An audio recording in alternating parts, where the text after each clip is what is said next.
এবার আমরা দেখব এই হোয়াটসঅ্যাপ সফটওয়্যারটা কিভাবে কাজ করে। প্রথমে এটা ওপেন করার পরে এখানে অ্যাকাউন্টস অপশন থেকে হোয়াটসঅ্যাপটা লিঙ্ক করে নিতে হবে। অর্থাৎ এখানে লোডে ক্লিক করলে দেখবেন আপনার হোয়াটসঅ্যাপ কানেক্ট করার জন্য বা লিঙ্ক করার জন্য অপশন আসবে। সো তখন আপনি কিউআর কোড স্ক্যান করে লিঙ্ক করে নেবেন। যেমন আমার ৩টা হোয়াটসঅ্যাপ এখানে লিঙ্ক করা আছে। এরকম আপনি চাইলে একাধিক করতে পারবেন। ওকে, সো আমার এখানে যেহেতু লিঙ্ক করা আছে, সো আমি লিঙ্ক করছি না। আমি এখানে নাম্বারগুলো বসায় দিব, যে নাম্বারগুলোতে আমি হোয়াটসঅ্যাপ করব। সো প্রথমত আমি নাম্বারগুলো এখান থেকে কপি করে আমার যে শিটে নাম্বারগুলো আছে সেখান থেকে আমি কপি করে এখানে বসায় দিব। এই নাম্বারের বাম পাশে ক্লিক করে রাইট বাটন ক্লিক করে কপি পেস্ট নাম্বার, দেন এখানে নাম্বারটা বসায় দিলাম, ইম্পোর্ট নাম্বার চলে আসছে।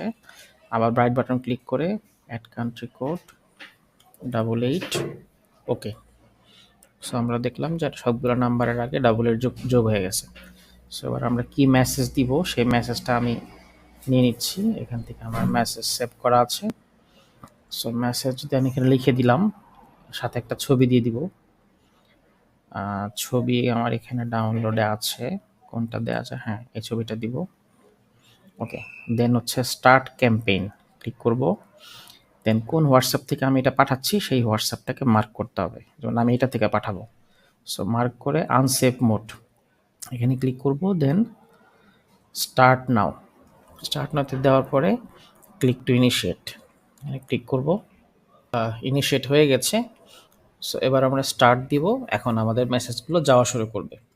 সো আমরা দেখতে পাবো যে আমাদের হোয়াটসঅ্যাপ থেকে একটা একটা করে মেসেজ অটোমেটিক চলে যাচ্ছে। জাস্ট এইটাকে আপনি রান করে দিয়ে আবার অন্য যে কোনো কাজ করতে পারবেন। এটা অটোমেটিক মেসেজ সেন্ড করতে থাকবে। অলরেডি যে যাওয়া শুরু হয়েছে, এভাবে করে